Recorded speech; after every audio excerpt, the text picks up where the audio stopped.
Good morning. With the help of Hashem, we are learning today's three prakim Rambam, Hilchos Mechira prakim Tezayin, Yud Zayin, and Yud Ches, beginning with Perek Shisha Aser, the 16th chapter. We're going to learn more about Mekach Tos, how and when must the money be returned. Perek Shisha Aser has 14 halachas, beginning with halacha Aleph, says the Rambam. If a person is selling garden seeds, in other words, seeds that are not to be consumed, not to be eaten, they are seeds that are meant for planting.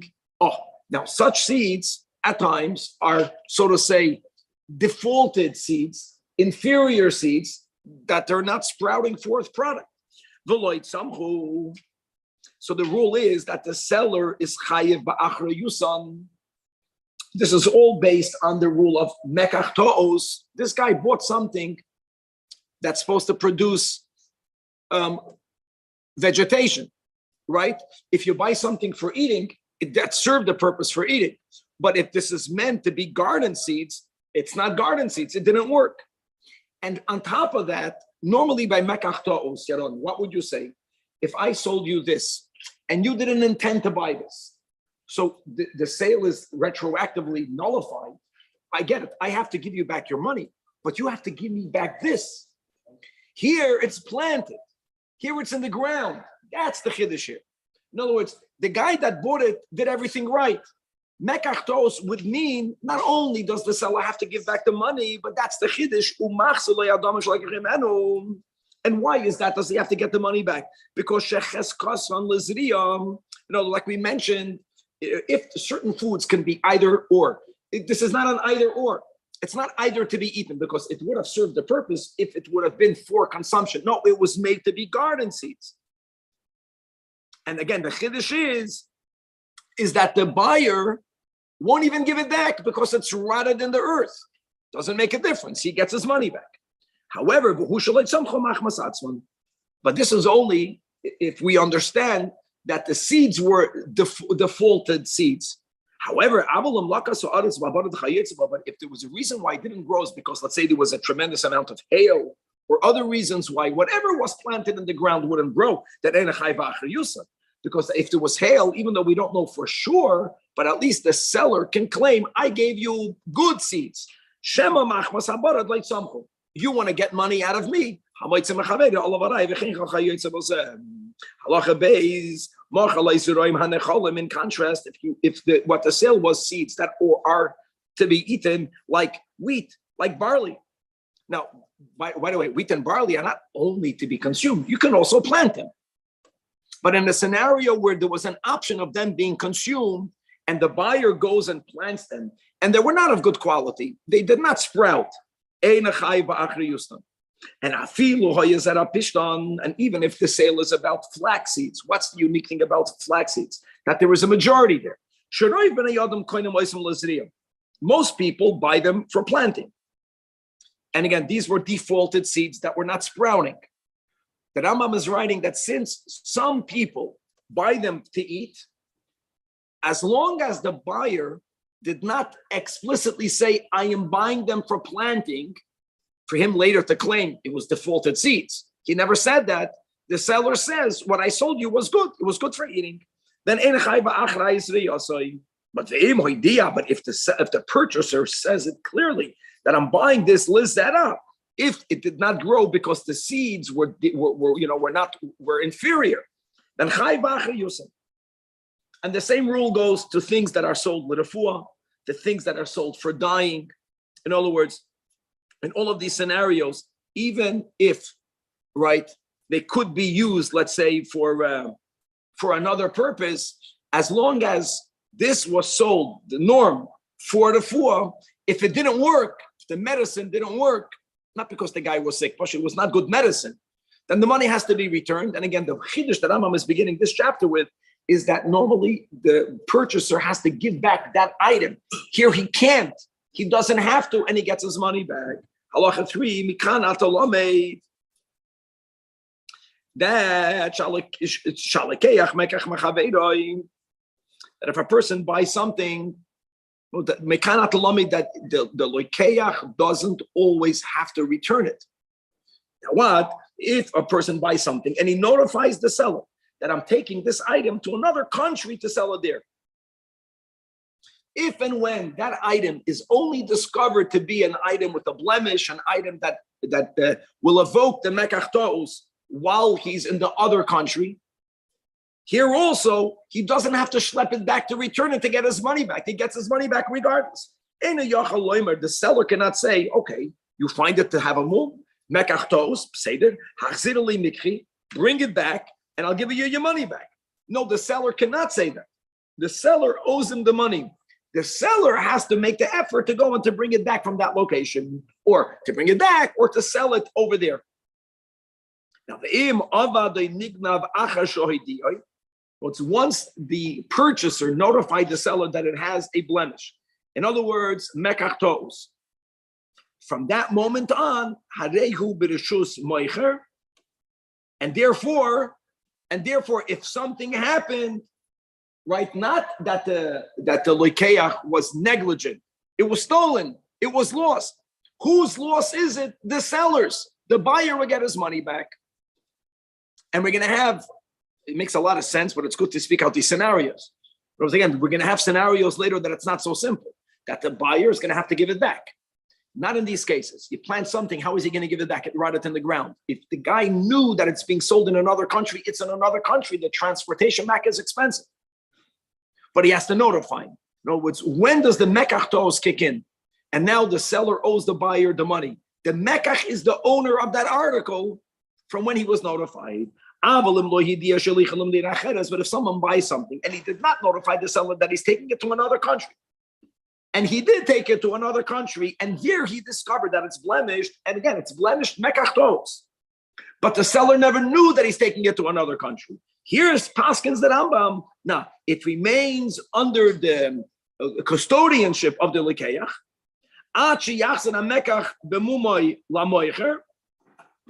Very important.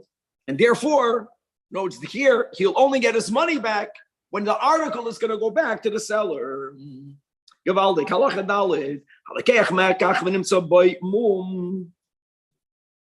right.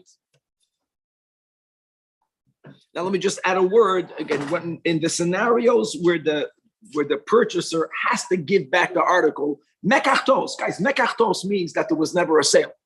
If it was never a sale, what does it mean? That it always belonged to the seller. Just to give the name, what label would you give to the purchaser? What is he? We're going to give him the halacha of a shomer sacher. Shomer sacher means that, yeah, if an oinus happened, he won't be chayiv. But geneva va'aveda, he will be chayiv, the loikeach. Now, that's it. Ovad achar kach oy nignav says that Rambam hareze b'reshus loikeach ad sheyachzir lo moicher. Was in the case where the article has to be returned because there was never a sale. It's not his, but he is a shomer sacher, not a shomer chinam. But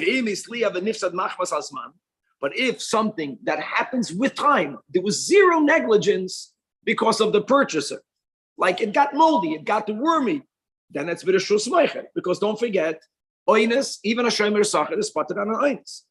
But if there was some type of deterioration that had the likeach notified the seller would have been able to get out of that, to prevent that, and he didn't. That's called already a little bit of a negligence. It's not pure poisheya, but again, he has a din of a shomer sacher. He's chayv for geneva v'avedi. He's going to be chayv over here.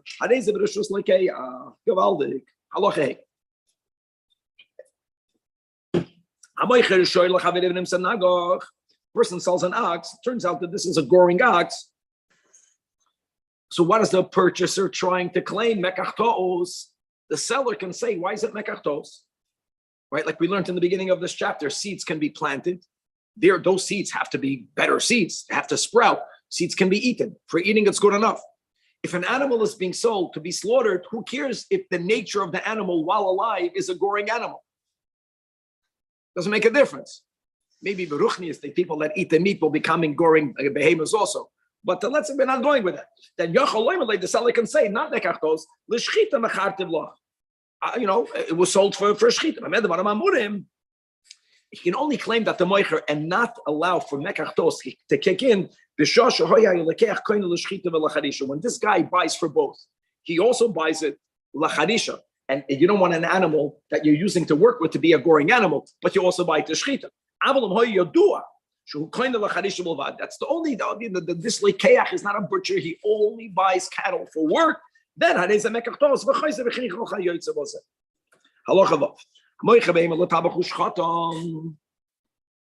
right, you sold the animal for slaughter, and then you slaughtered it. This is a good one, and it turns out the animal is a treifa. Who suffers the loss? So here's the rule: Im noidam bevadai. If it can be it has to be something that it could have been definitely determined prior to the sale that this animal is a treifa. That means the seller shouldn't have sold it. Now what? Here the animal is here. The lekeach gives him back the slaughtered animal, which is not kosher. It's not tamei, but it's not kosher. The yasar amaycher hadam. It cannot made. So based on this, for also by halakech mum achar koidim sheyibad loyamum arishin, if the lekeach made another blemish. Oh, this is an important rule. The moicher cannot claim, I listen, mekachtos, but I gave you a live animal, give me back a live animal. The same thing like we said in this chapter, you planted the seeds. I'm sorry, the guy did nothing wrong, the lekeach did nothing wrong. So now what happens if he made another blemish? Like he slaughtered the treifa. That's a blemish, it's not living. The lekeach doesn't have to pay. But if the lekeach did something unusual, then some responsibility is on the lekeach. True, the item has to go back. The moicher has to compensate, but not all the money. The moicher will deduct. Had the blemish that this item had it not have been there, and the lekeach made a new blemish, how much devaluation would this new blemish cause? You have to evaluate that, and that will be deducted from the money the moicher gives the lekeach. Halacha zay. If a person buys a garment, they really only wanted the material. And today it's very rare, these things, but a guy bought a big garment and he made this garment into something else. Here, he tore it up and he made out of it a cloak. And then he discovers, now that he opened it up, he discovered that the material is not good material, which is what happens sometimes when you begin to work with materials. So machzor lo yasakrayim, same thing. The lekeach gets his money back. He has now torn pieces of shmata. Give that back. And the moicher cannot claim, 1 second, you want to undo the sale? I gave you an untorn garment. The lekeach did nothing wrong. The lekeach did what you normally do. Now what happens if the lekeach tore it, he made it into something else, and then he discovered that the whole material is not good material, enough to say mekachtos.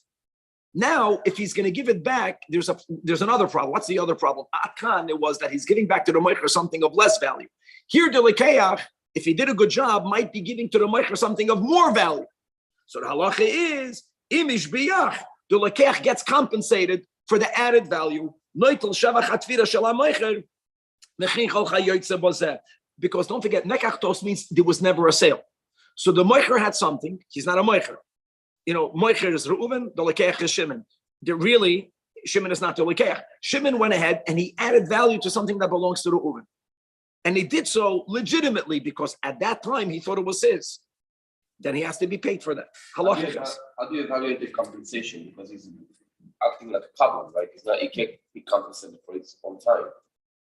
I would say that the value on the market of the garment as sold was worth 100.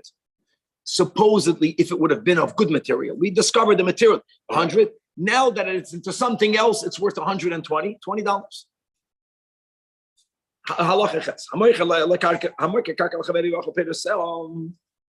Another scenario where something gives user fruit. So Reuven and Shimon. So Reuven sold Shimon a piece of property. Shimon already is eating the produce. And after a certain time, they discovered a blemish. Again, the Rambam is not going into the detail, but it's a type of mum that gives Shimon the right to say, Upa, I don't want this, mekach tos. Now, what's the issue here? The issue is, of course, you can give the land back, but Shimon is going to get all his money back. How? Shimon was eating the fruit. He has that option, but then he also has to pay for all of the produce that he ate. Right? Either give back the fruit. If it was a yard, then he has to give him the rental. Because again, mekach tos means there was never a sale. You have the right to say it. You're going to get your money back.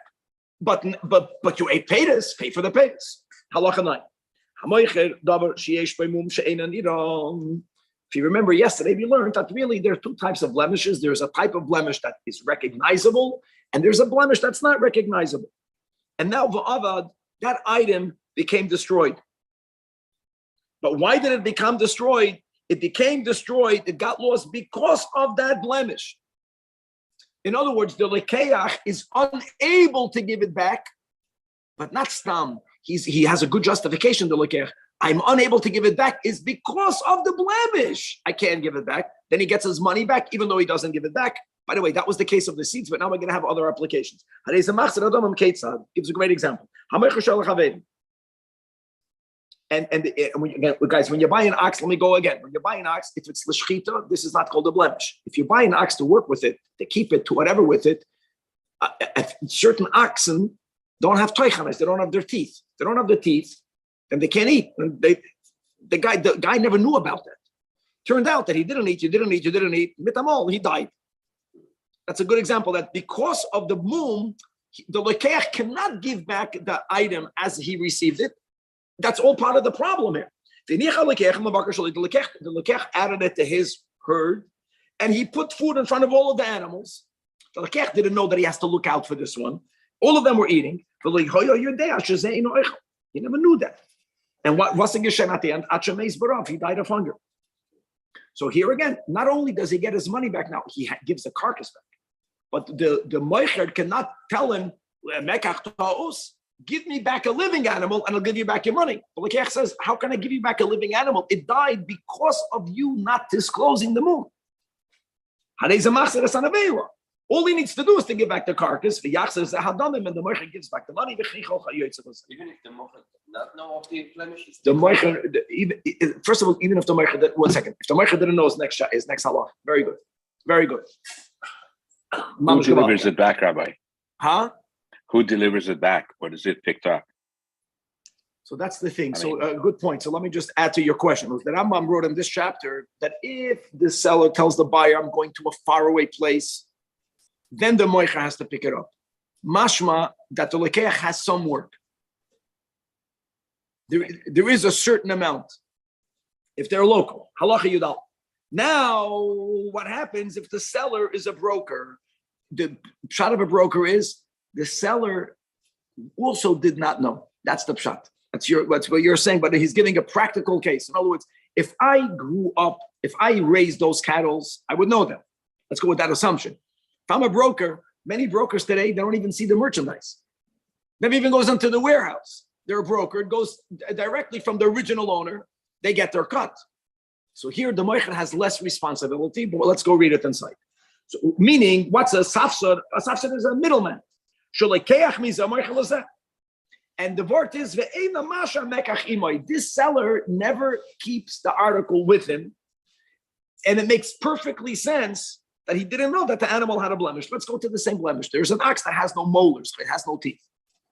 So now, the middleman, the guy that sold it to the lekech is not responsible. And he has to take an oath that he didn't know. And he won't have to, he'll be part means he doesn't have to give the money back. Why? Because when you buy something from a middleman, you buyer, you have to then look better, take care better of what you're buying. Because you can't claim I relied on the seller. The seller is doing nothing wrong. The seller himself doesn't know. Many times halacha looks at it that way. Everyone has their part of a problem. Now, if the lekech would have looked, you know what would have happened, Yakir? The lekech would have given it back to the moicher, to the safsar, and the Safsha would have given it back to that guy. So the Safsha is saying, if you would have given back to me, if you would have discovered it, then you wouldn't have lost money and I wouldn't have lost money. You had to look at it. The Lekech is responsible. Halacha Yubes. So guys, don't forget that a Bechar Behema Tohida is holy. Really, if it's unblemished, not only you have to give it to a kohen, but it has to be offered on the Mizbeach, right? If it gets a blemish, then it's no longer kachim, and you can shecht it and eat it. However, you can only shecht the Bechar if you show it to a mumcha that's qualified to paskin that indeed this is considered a mum. Now, if a animal was slaughtered yakir without such a bedika from a mumcha, you cannot claim, come on, it was missing the arm or leg. If you didn't get that bedika, the Bechar has to be buried, like many other cases of kachim that became possible. So what happened here was a person shechted a Bechar and he sold the meat. The guy that bought it had no idea. And then it was discovered that he never showed it to the mumcha, which means the meat that he bought has to be buried. Now, Misha achal. What's the issue? The issue is, for sure, mekachtos. But normally mekachtos means that the guy that's saying mekachtos, give back what you took and get your money back. He already ate it. Here we say he can't give it back. It's not his fault. He'll get his money back.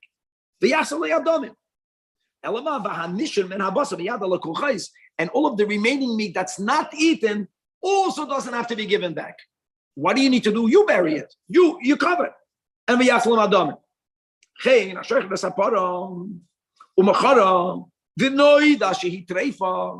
so this guy, this stinker, sold treifa meat.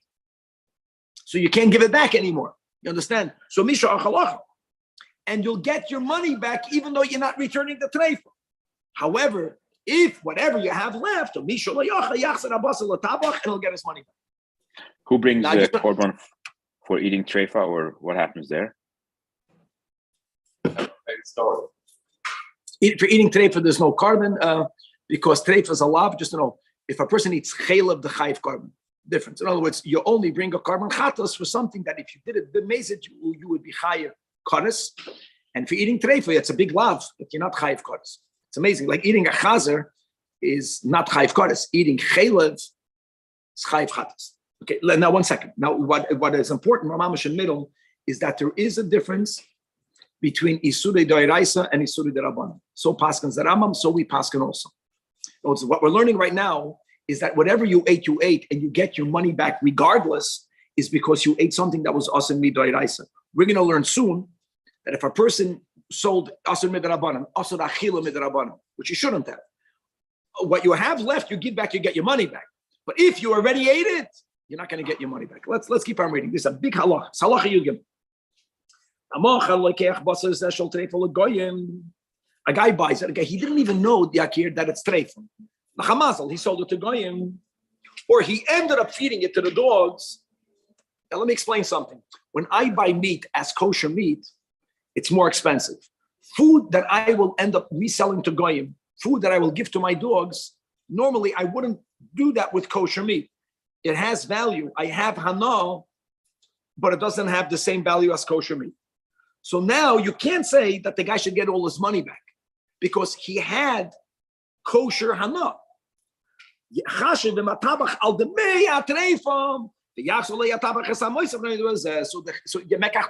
mekachtos, but he doesn't get all his money back for the moicher. The moicher tell me, I tricked you. It's dishonest. But if you gave it to a guy, food for a guy, you wouldn't have paid $5 a pound. You would have paid $2 a pound. Those $2 I'm not getting back. The difference I have to get, even though you could have said he should get nothing back because he didn't know that it's treifa. Sometimes people said, I don't want to have the headache of going to the supermarket. I know that dog food is cheaper. This is what I have. I'm giving it anyways. Some money he'll get back, but he cannot get back all the money. And now, like we said, the rice of the Rabbanim, which is extremely, and not all the Rabbanans, some the Rabbanans. Halacha Yudal. Like we said before, In other words, it's a problem midoiraisa, that's the key, or it's peidas that are tavalim. In other words, there's a biblical reason why you cannot eat it. Yayin nesach, not yayin stam. Also midoiraisa, and the guy that bought it didn't know, and he ate it. And as we said, the yachzir limit adamim, that he gets all his money back. And the moicher cannot say, give me back what I gave you. You can't do that. And another nuance, very good kavan to your chatos. If it's asur d'oraisa, it's not only if it's an isur kadas or an isur lav. If the isur was midoiraisa, then the lekeach will get his money back, even though he cannot give back the article because he ate it. And by the way, he ate it. He had hana. It gave him calories, but it's mekach toast to that point. But so of course, if the item that you bought are here, of course you get your money back because you're giving the seller back the product. However, then you ate it. And there's an nesivus that gives an insight, which is something that al pi Hasidus we might or might not agree with, that isurei do'iraisa is called an itzer chefza. So if the chefza is asur, the item is asur, you didn't have a no. It's the item is asur. A isur the rabbanon, some people suggest, is only an isur on the person. But since the item itself is not inherently asur and you ate it, so then you paid for it. You don't get it back. But he makes the rabbanon to sound kal. Yeah, it's not on the level of the Raisa. Now you know where to make it sound kal, not the way we would like to. It's only got for only the rabbanon, but there's sometimes there are nafkaminas. However, the Rambam adds the final layer, the final knage, that even if it's an isur midrabanan, there are certain isuri rabbanon that are asur bahana. If the chachamim said asur bahana, then we make no such difference. He'll always get his money back. Even like chametz erev Pesach, not from chatzos, from when we don't eat it, the hour prior. Then even though the guy ate it and they had some sort of physical benefit, yet he gets the money back. Okay, that was very important, as is every other halach. Let's go back. Moving on to today's second chapter, Perek Shiva Asa is going to be more about when is the mekach batul and when is the mekach not batul, because we have to have more clarification, especially when we speak about a mum. I know these are very generic words. What is called a mum? And we're going to dive into this. Perek Shiva Asa is not that long. It has 9 halachas. And let's go. Halacha Aleph. So the Rambam goes like this. Arba midois v'moichem. There are 4 rules with regard to a seller. Guys, keep your head on. Have a coffee. Make a l'chaim, whatever works. Like this. If machalei chitim yafais, we know what chitim are. I don't know what chitim is, but I know that people know what wheat is, not barley. Yafais and rice is much harder. But there is something in the market called chitim yafais, something in the market called chitim ra'is. And in the category of yafais, there's a whole array. There's like yafais sheba yafais, ra'is sheba yafais. To do something with the shell. Has to do with the shell, has to do with whatever it is. The Rambam is not telling you what has to do, but he's saying like this. If there is a category called, you sold chitim yafis, it turned out that what the guy bought was ra'is. I want to add another important detail because many of us who learned 3 prakim just came off the dinner of Ina'ah, so it's at least half fresh in our minds. We're not bechlal addressing the issue of Ina'ah. Ina'ah would have meant many times, guys, if yafis yakim is a lot more expensive than ra'is, and the guy sold him ra'is, if there is a no, that's a whole different thing. Mekach batul, if there's a discrepancy more than a 6. That's not the case of this chapter. We're speaking about a scenario that mitzad dinei oina'a, let's say the difference is less than a 6, for which normally you would say mechila, but not in our case, because you described the product as yafas. What you gave was ra'is. That's the issue here.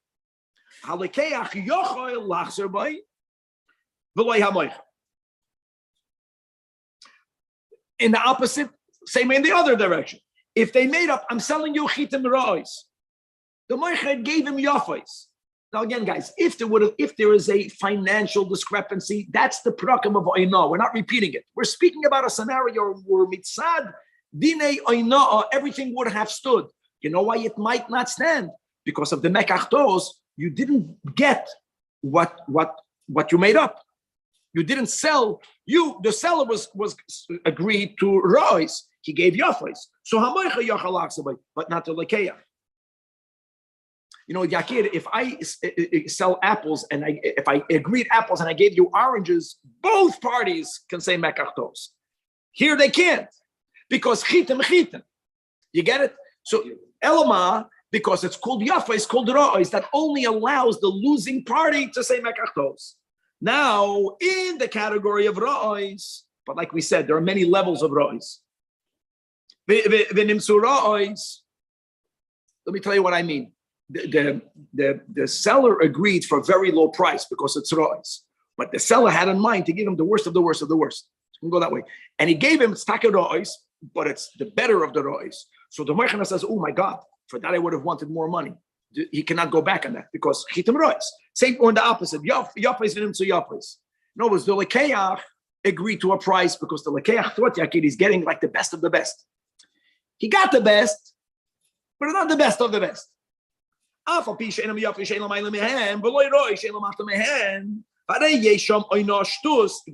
of ashtus. Now the Rambam throws it in. Now, normally by oino ashtus, even though, my friends, that you cannot be mevatel the mekach, but maybe the money should come back. No, it's right. Oino exists. Oino will exist always. Forget about your. If I sold you chitin yafei shabayafes and I delivered yafei shabayafes, if there's a discrepancy of a sixth, the mois has to go back. The Rambam's point is that you cannot say mekachtos. So you only go from ra'is to yafes. The losing party says mekachtos. Betoich yafes gufa, betoich ra'is gufa. No one can claim mekachtos. Aval alacha beis ha'oich chitin. Shachamasis. That's a certain type of red wheat, one type of wheat. And it comes out that you sold him levana white wheat or levana v'nimsa shachamasis. That's not yafes and rice. That's a different type, a different class, a different mishpach. Or eitzim, your guy wants to buy olive wood and he got sycamore wood. Or the understanding was the transaction is about shikama. And it comes out yizayis or wine, vinegar, wine. Eve again, guys, it has nothing to do with the value. Like I said, apples and oranges. Even when the price is the same, guys, remember this. Now let's go into another scenario of mekachtos. And it's very relevant by produce that changes. It's a living thing. Wine is a living thing. Wine eventually turns into vinegar. Now, let's go. The seller sells wine to his friend. Today, everything is in samar, everything is in those bottles, which is amazing. Then who had bottles? So there was different systems. In our case, the loikeach gave the loikeach's containers, and the wine was poured from the barrel of the moichel into the kankanim of the loikeach, and right away it became a vinegar. The seller will not be chayv and achrayis because the seller can claim, you know why the wine became vinegar? Because you had some substance in your kankanim that ruined it. Now listen to these words, guys. When you buy wine, there are two reasons why you buy wine. To drink. When people drink wine, they consume it quicker, very quickly or quicker. When people buy wine to put into the cooking, they use very little at a time. When I tell the seller, I'm buying this l'tafshil, the seller knows that I need for this wine to remain wine and not vinegar for longer. Even though the guy said that, l'tafshil ani tzarach. The Moicher says, if you wouldn't have had bad containers or maybe already vinegar in your containers or some other substance that ruined it, it would have lasted l'tafshil. You ruined it. If the Moicher is honest, he says, no, this is the wine that turns into vinegar, that's called a mekachtos. Mekachtos means when a guy says, I'm buying wine l'tafshil, we need for that wine to be long lasting. Now, the Rambam is not putting a number on the long, but if it becomes miyad, halach, now, But not in the first case of halachi gimel. He sells wine, and the lekeach takes it in the bottles of the seller. Like today, you buy the bottle, and now the hechmes. So now it depends, like we already mentioned, if the purchaser, Amalei is the purchaser, the lekeach told the moicher, lemikba ani tzarech, that I want to have this wine for cooking. In other words, it's as if he told him, I need for this wine to remain wine for a longer amount of time. He gives everything back. But if the lekeach didn't say lemikbahu, any yachal hachsev, because the meicher will tell him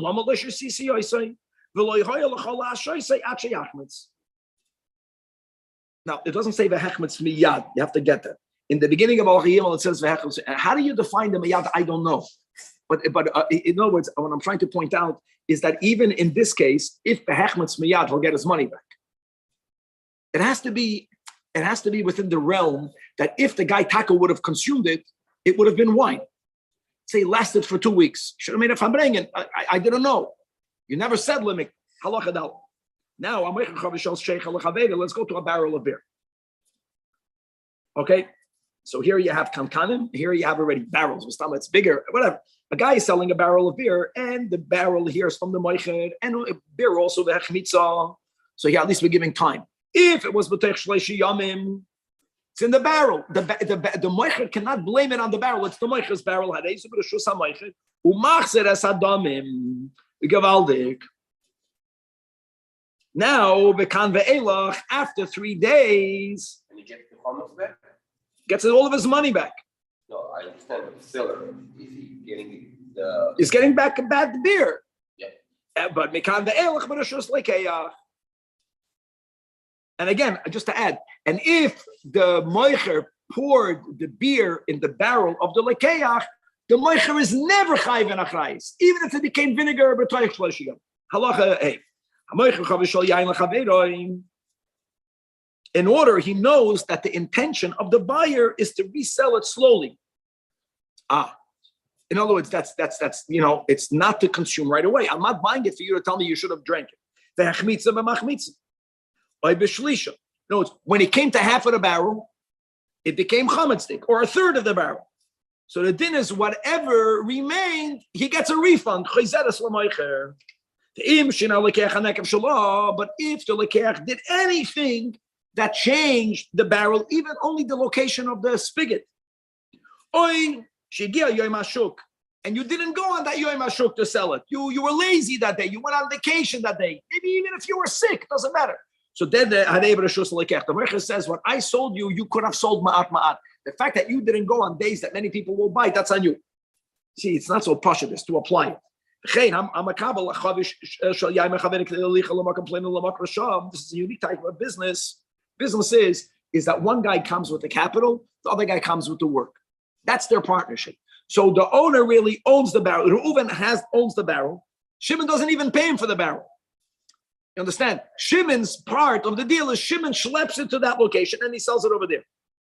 Now, the koidim who's two dinim, guys. These are very different.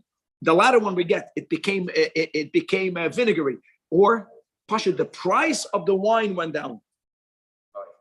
So what we do is we don't say that they were partners miyad in everything. No, we don't say that. We say that the moicher owns the wine. That this guy is investing work, but the wine remains shel moicher. The profits will be divided 50-50. But if there's some problem with the wine, it's fully the loss of the moicher.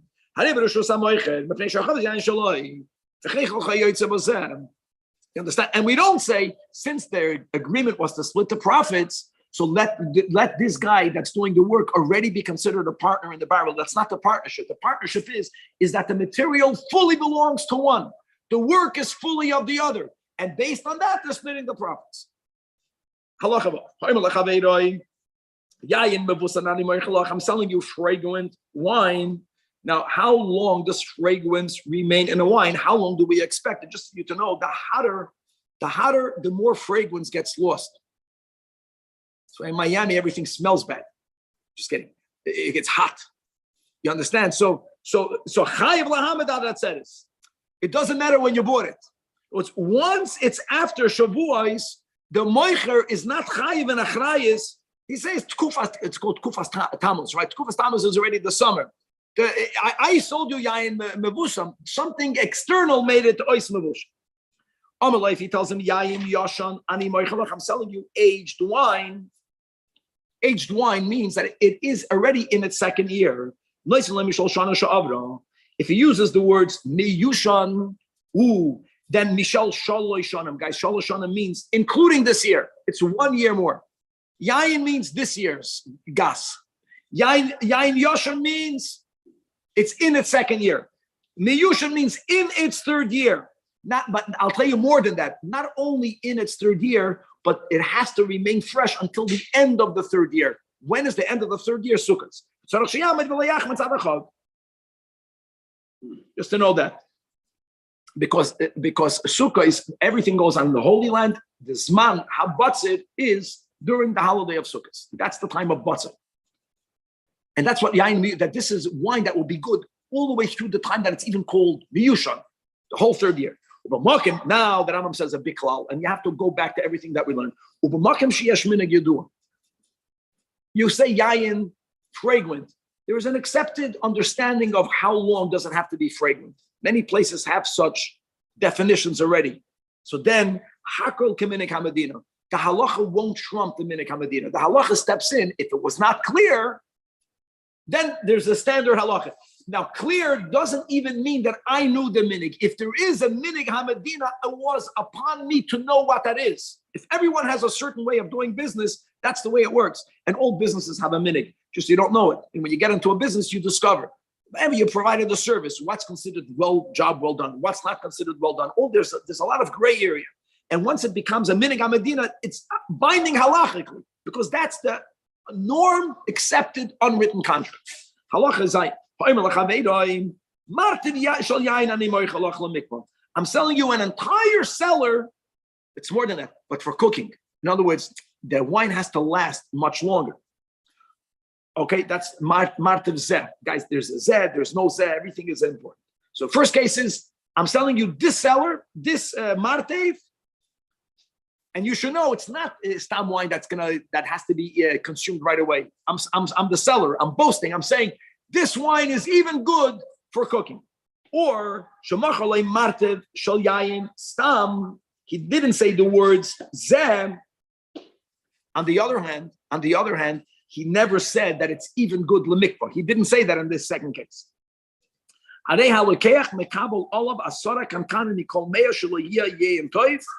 Just to know the rule. When you buy an entire martev, even though the seller says this one is even good lemikvah, it's self-understood that in such a large amount of wine, some of it won't be so good. What is the norm? Again, not the minute. If a minik hamadina will trump this, but what does halacha say? 10%. 10% means not vinegar, guys. No, absolutely not. But it began already to go off, whatever that means. Yasser al zeh, but if there was more than 10% of wine that's not that good, lo yekabel. Like how it means mekach tos. Halacha ches. Amaloi martev shel yayin. Didn't say zeh. Martev shel yayin lemikva ani moichelach. Oy omar chavies shel yayin ani moichelach. So the din is noisen lo yayin shekula yafav re'elatav. Interesting. When you say this, well, this means I'm selling you this one. I'm defining it as it being good even lemikva. There's an accepted percent of wine that's not ideal. If I don't tell you this one, it's amazing.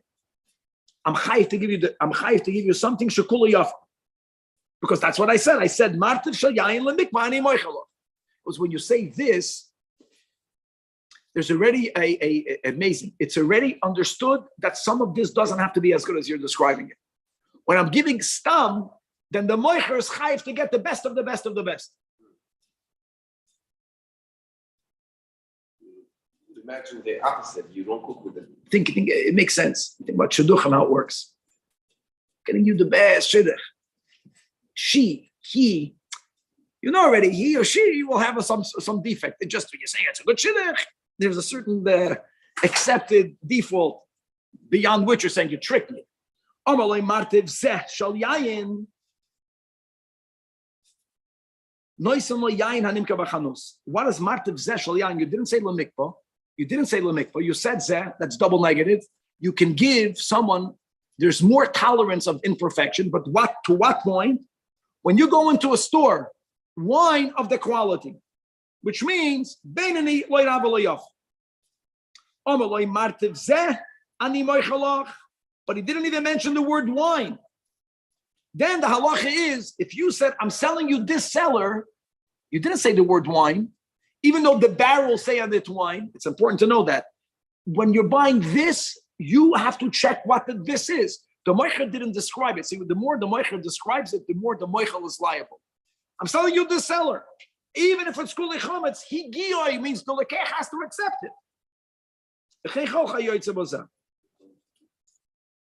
And the final halacha in this chapter, halacha tes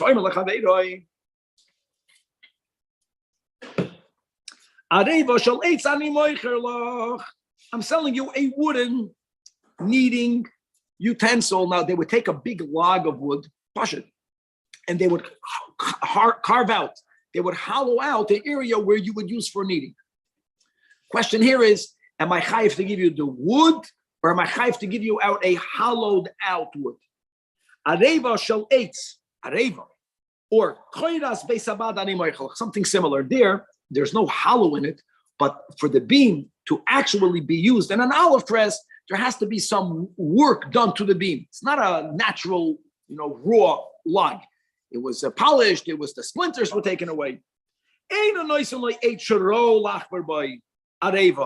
not good enough. Or to give him a koidah sheru'uya l'koidas beisabad. No. He has to give him the item already made. Ela areva kitsurasam, koidas beisabad kitsurasa, something that's already prepared to be used. To the point that whoever sees it will say, this is a areva, this is a koidas beisabad. And my friends, now we are starting Chai, the third chapter, the 18th chapter of Hilchos Mechira, today's third chapter. We're moving on to something that's very delicate and sensitive, and that is the isur of tricking, deceiving when you're doing business. Now, you have to understand the premise. Tricking and deceiving, there has to be some place where, how much can you embellish a product when you sell it? Can you polish something when you sell a diamond? So they polish it and they put it in those lights, and it's sparkling away like, wow. That's okay. Is there a point where it's not okay? And there is some point where it's not okay. Even though the buyer knows that the seller is going to make it look its best. But there is a certain point where he can claim I was tricked. Now, how do you put that in practice? For that we have Perek Shmoni Asad, and it's Gavaldik. I gotta get going. Many people get very nervous when they start learning this Perek. It's so easy for me, understand, I have the schus to be a rabbi. I'm saying people in business saying, oh my God. Now another thing, Hakol Kaminek Hamadina. Hakol Kaminek Hamadina goes, if that's the way it's done, then you did nothing wrong. So let's go. Halacha Allah. Asur leramois as b'neyadim b'mekachomimka. Let's just begin. You're not allowed to deceive people when you're doing business. Something called deceiving, and there's something called genevas das. You're tricking them. And that goes echad goyim, echad yisrael b'davar zeh. It's asur to any human being. Meaning, let's go to the simple to the complex. You know this has a mum. You have to let the lekeach know. In other words, the lekeach, when he discovers the mum, will have the right to say mekach tos, and the guy says, I'm not doing anything wrong. I know the lekeach is a scholar, and when you buy something, you don't have to say mekach tos. We learned that. You can be mekabelit. The mechik can say, let me push this out. I know that from the oilem, 20% of the people are going to claim mekach tos. Then I'll deal with it. At least I'll move some of it. You're not allowed to do that.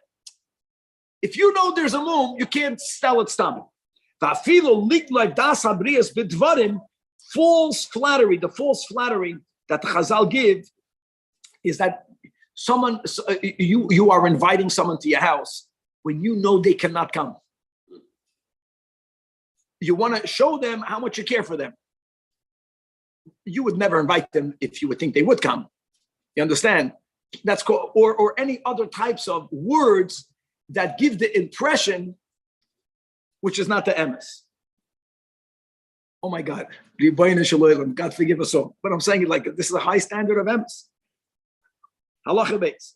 Ein mefarkesim lo yasa adam lo yasa behema. You're not allowed to improve their appearance. Okay, guys, we're speaking about slave market. So when someone is being sold as a slave, you want to make the thing look better.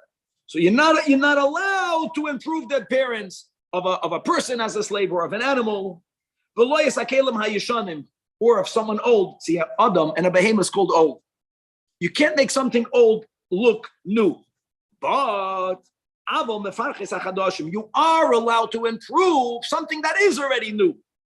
How do you make something look even better when it's new? You can be yashuv it, you can polish it. Yigais means you can iron a clothing. Vigiyape, you can beautify it to the max that you could. You get it? In other words, if something is new and you're making it look most polished, that's not called your marama anyone. You know what? You know what the marama is, Yakir? That makes sense. That's easy to define. Something is old, and you know how to make it look new. How did that apply to? It's not that you're saying it's new. That's much worse. You're saying nothing. Some people won't ask. That's what we're talking about. How did it apply to shidduchim back then? Does it apply to shidduchim? The minik of the dina is to do the opposite of this. Nowadays that's a minhag. Back then it was not. I would say by shidduchim, even by everyone understands. That's the whole point by shidduchim. No, you're dating. Everyone understands that that no one is perfect. Probably 1 or 2% of the imperfection you see when you date, and everyone knows the other 98% they'll only discover when they get married. And people know that lechatchila. Now you understand why they never dated, because there's no point dating. I'm just kidding, but I'm saying just extreme. Why is no point dating? Because the two guys that are going out are not the two people that are getting married. It's the same people. Because you understand, you are not your best behavior. You're not you. She's not she. They want to get married, but you guys never will agree to get married. But it doesn't matter. We're Hasidic people. We don't believe in dating. We just get married, and then we deal. And a woman would articulate this a lot better than me. It's much more than this, but everyone knows that. Halacha gimel. I went to 4 dates. My father went on 2 dates. It doesn't. Okay, weiter. We're not going on shidduch. We're speaking about over here.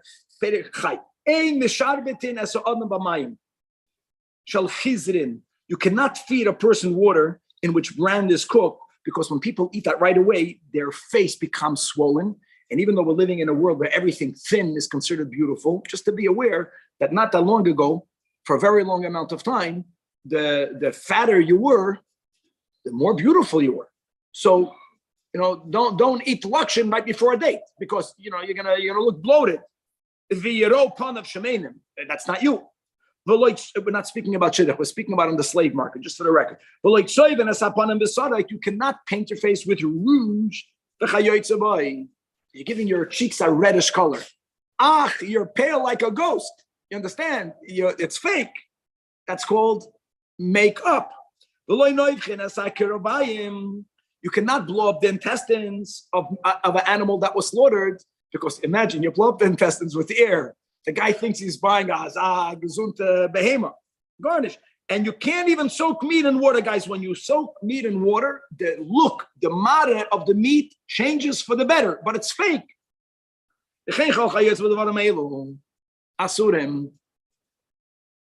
The person, God forbid, the Torah can become a Sam Hamavis. That's how it becomes a Sam Hamavis, because the guy can learn to say, now I know how to trick. That's the kavanah. You're not allowed to do it.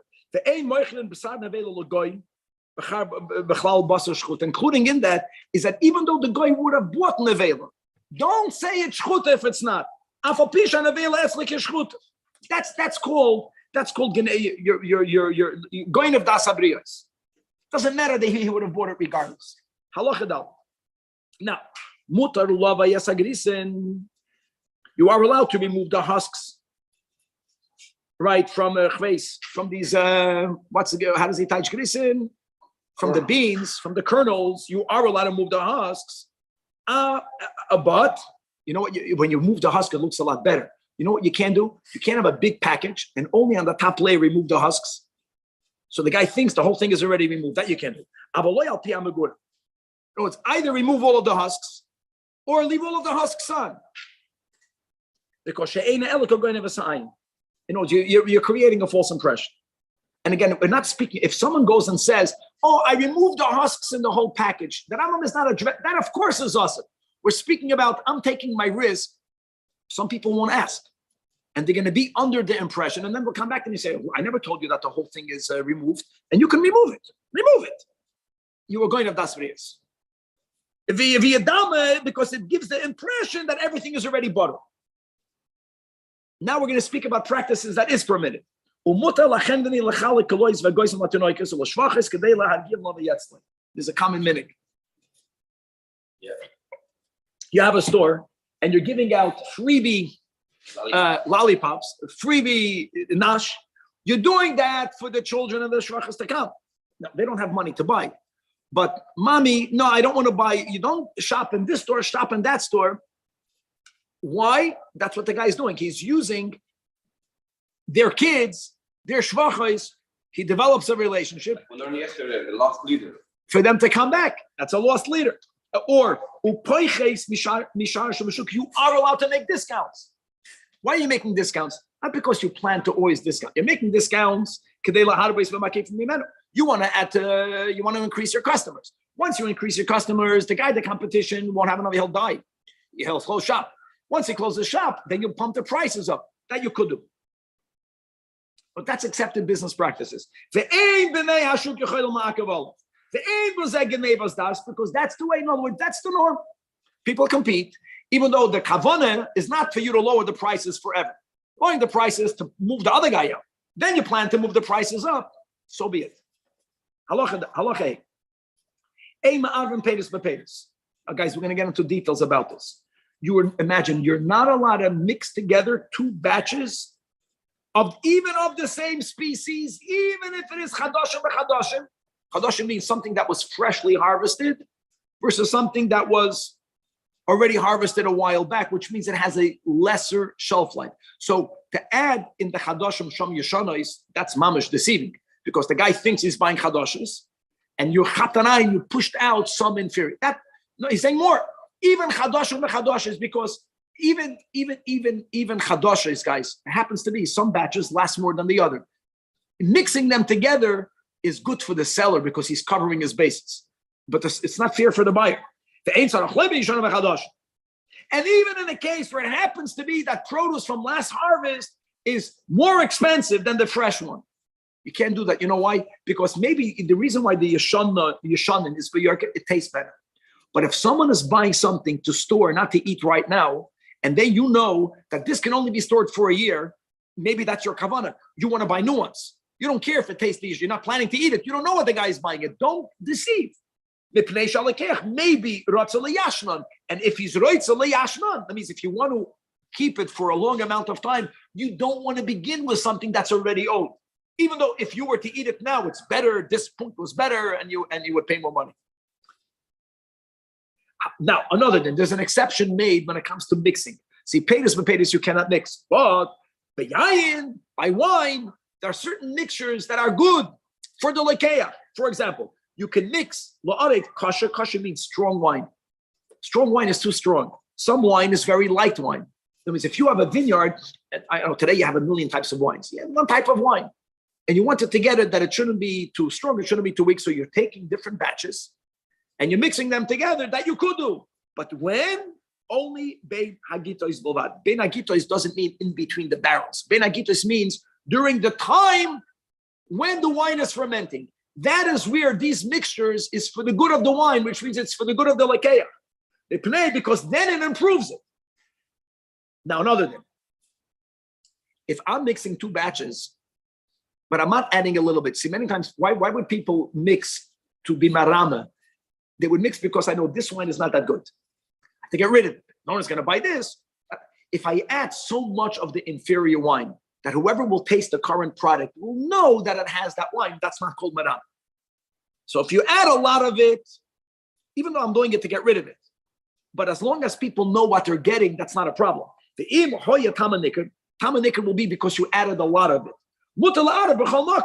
Because shekol davar hanikar tamoy, the lekech will be margish. The isur of ramois is that you want to get rid of something inferior by adding a little bit of it in other things. That is what you're not allowed to do. The times of Chazal, there was water that needed to be added in the wine for you to be able to drink. That water was added, you know when? When you would consume it. The seller cannot be the one adding mayim b'yayin. U'mishin asarav le'mayim b'yayin. Lo yimkerenu b'chanos elam kein b'yayin. Has a kind. That's you have to notify. V'lo l'tagar. Now, what about to a tagar? So by a tagar, it means if I sell it to a customer, I have to tell the customer it's already diluted with water. If I'm selling it to a merchant, I'm not allowed to even sell it, even if I'll tell it to the merchant. You know why? Because it's a big nesoyin. Because the merchant, obviously, we're speaking about an amount of water that most people would not be able to discern. It means you're selling something, you're honest. But maybe the merchant who sells it to the final customer, maybe he won't be honest. Why is it marach? That's why we're learning it. I know what you're saying. I think this is something that was a big nesoyin. The cheat then was doing this. The cheating then was this. That was the normal cheat. You can only make up until a shtus of profit. Start with that. Even if everyone agrees. Right? We learned yesterday, right? This is chayin nefesh, yayin. So there's a small amount that we said 16, 17%. I need to make more profit. What am I going to do? I'm going to add 2% of water. Anyways, the guy's going to add water. No one will know. So I think this was the easiest way to be marama. So I need to know that when I buy wine, there's no water added to it. And if I'm selling watered wine and I'm telling the merchant might, it's too big of an asayah.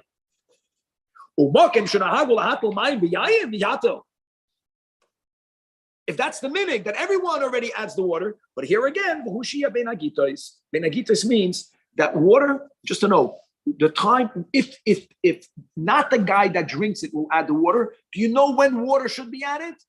Water should be added when the wine is fermenting. Now, if I added water when the wine is not fermenting, it won't be so good. So if the minig is that the mixing is done by the seller, do it at the time that makes the wine the best. Again, these are things that I can get away with. Most people don't have the palate to know that I mixed the water, not benagitos. They won't know that. And even though I'm not telling them that I did it, I'm not lying to them. People expect that the guy that mixed it did it properly, not improperly. Halacha zayin. Hatagar noitel michomesh gitois v'noisim l'seich pitos echad. So even though we learned that, first of all, you can't mix peiros b'peiros.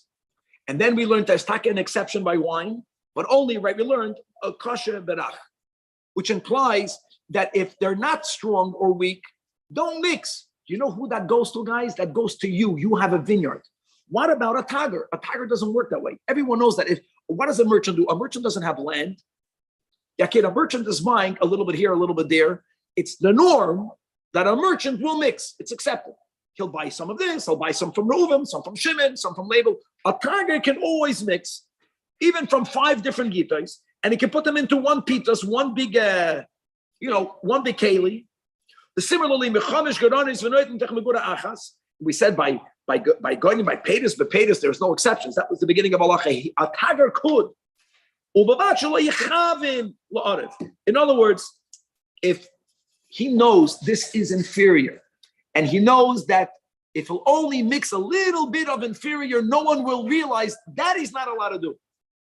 But as long as he's doing the normal practice, that's fine. Now, halacha ches. If you remember, guys, we learned in the Mishnah that when a person buys 100 loig of wine, 100 loig of oil, we learned in the Mishnah, I'm going to have all these dinim over here, a large amount of something, there is a normal amount of, let's speak about wine and oil of shemarim that you understand will be there unless you specified I'm buying clear wine or clear oil, solo. If you don't say that, just the ratio is from every 100 loig, 1 loig and a half. That means 1.5%. So the Rambam wants to tell you like this. This is the nakudah. If I made wine, the norm is that 1.5% of it is allowed to be shemarim. I'm never allowed to add shemarim. Because I'll know, oh, this happens to be good. There's only 1% of shemarim. I can get away with 1.5. Shemarim is a lot cheaper than wine. Let me add the shemarim. I'm not allowed to do that. That's the nakuda. It's accepted if it's there. So when you harvest, we'll see now, you harvest wheat, it was normal that in wheats, many legumes, kidneys grow within wheat. So there was a percent that's allowed. But it doesn't mean that I can harvest wheat and buy legumes and mix them. That I can't do. Legumes is much cheaper. That's the nakuda from here, I think, almost until the end of the chapter. Asur out of shemarim.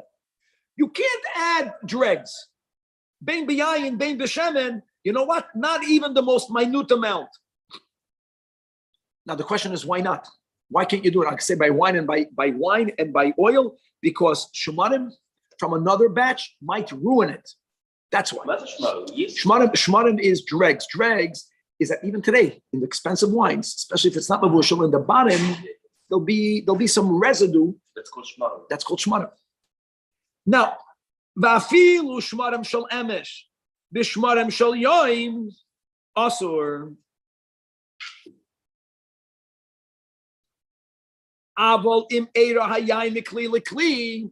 If all I have is the shemarim, I can't add. But let me go back. We just learned in Allah Zayin that a tagar is a lot of mixed wines. That's what he did. No problem. He said if he has one keli and he sold yesterday, 2 days ago, but there's something left, so the keli's half full. He has another keli, new wine, whatever, and he sold half. He's allowed to pour wine on wine, even though when you're pouring one wine into the other, the shemarim go in. That's not a problem. You can't just add the shemarim. Then you don't have to remove the shemarim. Noisin shemarim l'toichen. Now we're going to see in a moment. Just to know, there's a certain amount of acceptable shemarim. If the percent of shemarim is beyond acceptable, there'll have to be a compensation for that. I get that. Halacha 9. If you use the word mezukak, means refined. That's the meaning of mezukak. What's it called here? Extra virgin oil. That's the pshat. Nothing. It's going to be pure. Ein makabel shemar. If he uses the words shem and stam does not exclude any shemarim. So what is the ratio? Mikabel loy. The lekeach understands loig umechse shemarim l'chol mei loig. And more than that, if you didn't use the word mezukak, it's not only that you have to accept up until 1.5% of shemarim. It doesn't mean that the rest of the oil has to be azoi grade AAA.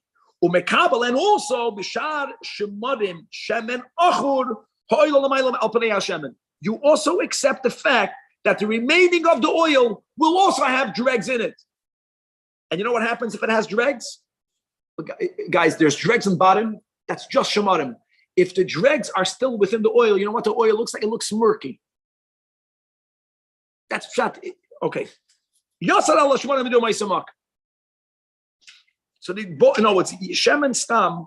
Aleph, you are makabel a certain amount of shemarim, the 1.5%, and beis that I'm saying good, right? That the remaining oil doesn't have to be pure.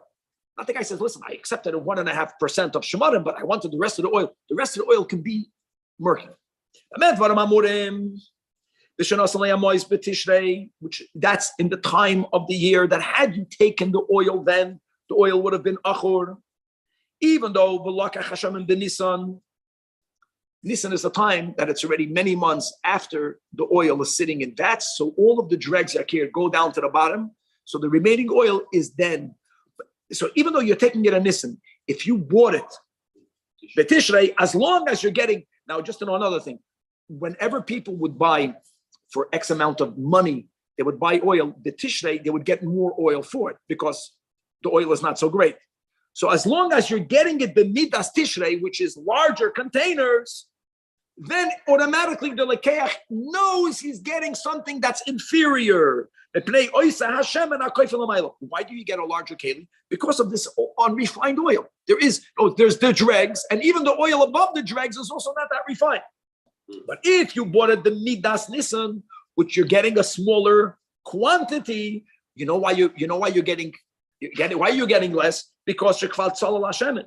Then the shear of the Mishnah of 1.5% always remains. That always remains. But other than the 1.5 shemarim in the bottom of the barrel, you expect for all of the oil to be perfectly clear and yes, refined. And beautiful. Same concept. Automatically, you're makabel olive. Guys, a saw, remember, a saw is 6 kav, correct? So you are makabel a quarter of a kav. You're makabel a quarter of a kav of kitniyos l'cholso. We spoke this out by heart. Just like you're not allowed to add shemorim, no one is adding kitniyos. Just to know that it's the norm that kitniyos grows where wheat grows. If you would be a farmer, you would say exactly. So that's the way it is. Comes not you're getting kitniyos. Kitniyos is much cheaper. You paid for wheat. Up until that ratio, you have to accept it. When you buy so'idim, kitniyos does not grow in so'idim. What's the weak point of so'idim? The kabel olav roiva nishoivos l'cholso. Nishoivos means wind. That when wind blasts, when wind blows too much, it dries out the kernels. It makes them inferior. So how much of an wind blasted, dried out kernels do you have to be makabel? The same ratio. Guys, again, a saw is 6 kav. You have to be makabel a quarter of a kav. Adashim, when you buy lentils, makabel olive, roiva, afrudis. Afrudis means little pebblach. Sand, something but the lesa. If you buy te'enim, makabel olive, here we go. 10%. Eser masliyas l'chol me'am. Now, masliyas, wormy, I don't know to what point. That's the way it works in figs. Machal ishar peides. Then we go back. Mekabel olive roiva tinoifis. Tinoifis means dirty. Whatever type of, I know tinof can mean mamish dirt. It means the norm of not pure items that are mixed in naturally. You have to be mekabel in the ratio of a quarter of a kav for every saw.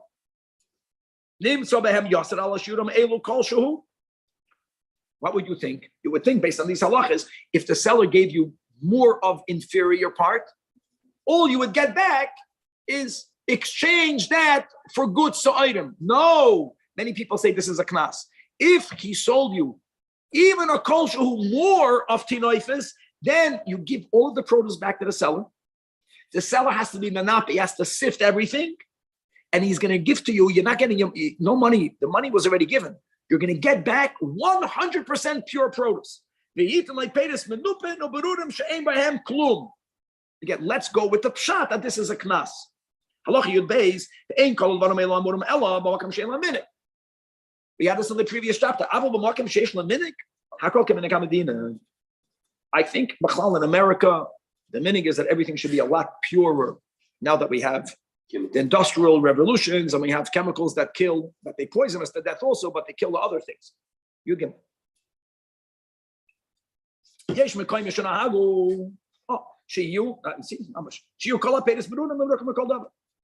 America, somewhere in the West. Rambam wants to speak it out. The opposite, somewhere in the East, that people understand that they're only getting 50%. Like by shidduchim, you have to understand who the shadchan is to understand what's going on of it. 50% dregs. In the Peiros, there's 50% earth. And therefore, in other words, I want to say something. This is important. Why did the Mishnah give the rule, Yakir, of roiva hakav b'sa? I'll tell you why. Because that is the natural amount of tinoifis. If there is a place where the lekeach has to go with the premise that half of it will be offer, that's because the moicha must have added it. And that will be accepted in those places. In other words, until now, we were learning, like we began in halacha ches, you're not allowed to add anything, which you can't. But now, in the place where hakol kaminik hamadin, those minhagim, it's not that those places it was dirty. It wasn't that people would add. So once there is in the minik hamadina a tolerance of adding, if someone removes a pebble from the garden of his fellow, a pebble, did he do good? Did he do bad? Yakir, I did bad. How did I do bad? Because if we're living in a place that had you sold this for with the tzroir, you would have gotten paid for the weight. That means that this pebble for you had the value of wheat. When I removed it, I'm being mafsed you. Let's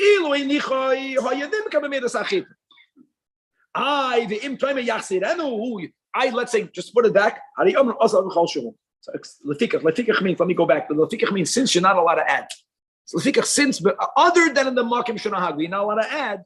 If you're not allowed to add, if you purify someone else's produce, you did them a damage. You damaged it to the moich. And the final halacha, you dalid moicher kankanim. The reason why the Rambam writes Basharin is because the Mishnah spoke about that example. In the area called Sharon, the Makim She'en Minik. So the din is Mekabel L'chol Meya Asora Pitasos. But Sharon was not a minik?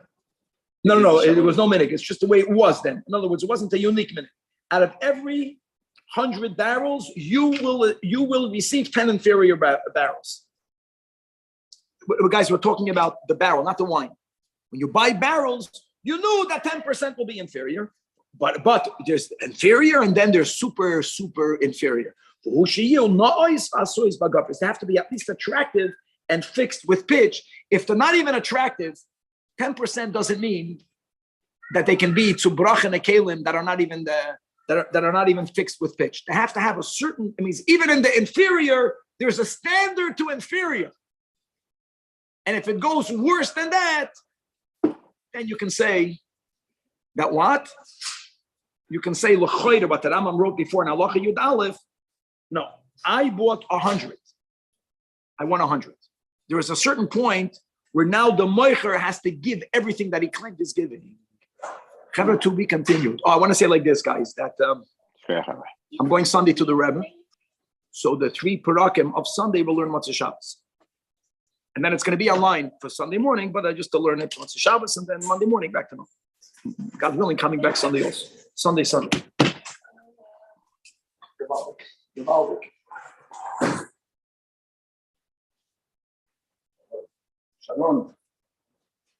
Sharon. Like, why write Sharon? That's the question. No, Shabbos. Shabbos, good Shabbos. Is that Tzemach? Tzemach L'chol disappeared. I get him back. This is Sharon. Abu Bistu. Sharon was a place that there was no minhag. Well,